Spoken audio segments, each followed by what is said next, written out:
ప్రభువును అంగీకరించిన మన యొక్క జీవితాల్లో అనేక మంది మోసకరమైన మనుషులను ఎదుర్కొనే పరిస్థితులు ఉన్నాయి.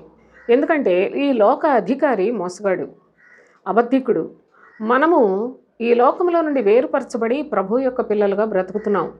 అయితే ఈ లోకాధికారి అంత సులభంగా వదిలేస్తాడా మనల్ని? కాబట్టి అడుగడుగున అనేక మంది మోసగాళ్లను మన మీదకి ప్రయోగిస్తూ ఉంటాడు. వాళ్ళందరూ చక్కగా మంచి నీతిగా కనిపిస్తారు, కానీ నీతిమంతులు కాదట. ప్రభువును అంగీకరించిన మన యొక్క జీవితాల్లో మనం ప్రభువును మాత్రమే చూడాలి. ప్రభువు నీతిమంతుడని మీకు తెలుసు కదా, నిజముగా ఆయనను మీరు విశ్వసించుచున్నారు కదా. అయితే ఆయన నీతిమంతుడని తెలుసుకున్నట్లయితే నీతిని జరిగించు ప్రతి ఒక్కడు కూడా ఆయన మూలముగా పుట్టి ఉన్నాడు అని తెలియచేస్తున్నాడు.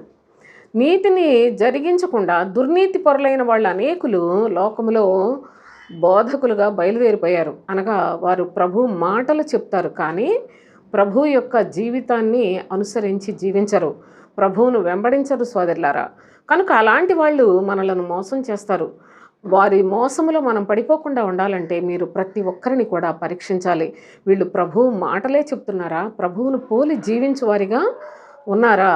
లేకపోయినట్లయితే వీరి మోసంలో నేను పడిపోతానని మనము భయభక్తులు కలిగి ఉండి జీవించాలని చిన్నపిల్లలకు చెప్పినట్లు భక్తుడు మనకు తెలియచేస్తున్నాడు. కనుక నీతిని జరిగించే ప్రతి వాడు కూడా దేవుని మూలముగా పుట్టి ఉన్నాడు. నీతిని జరిగించని వాడు కేవలము మాటలు, యేసు ప్రభు మాటలు చెప్పేవాడు, వాళ్ళ ద్వారా మనం మోసపోతాం. ఎందుకనగా వారు మోసగాళ్ళు అని చెప్తున్నాడు ప్రభు. కనుక ఇటువంటి పరిస్థితుల్లో మనము నీతిమంతులుగా జీవించాలి అంటే దేవుని యొక్క ప్రియ కుమారుడైన యేసుక్రీస్తు, ఆయనను వెంబడించువారు, ఆయనను పోలి జీవించువారు, ఆయన ఎలాగూ జీవించనో అలాగూ జీవించువారు మాత్రమే వారు సత్యవంతుని యందు ఉన్నవారు. కనుక వారు దేవుని యొక్క సేవకులై ఉన్నారు. కనుక అట్టి వారిని మాత్రమే మనము వెంబడించాలి. అప్పుడే మనము దేవుని యొక్క రాజ్య సంబంధులుగా బ్రతకటానికి శక్తివంతులమవుతాం.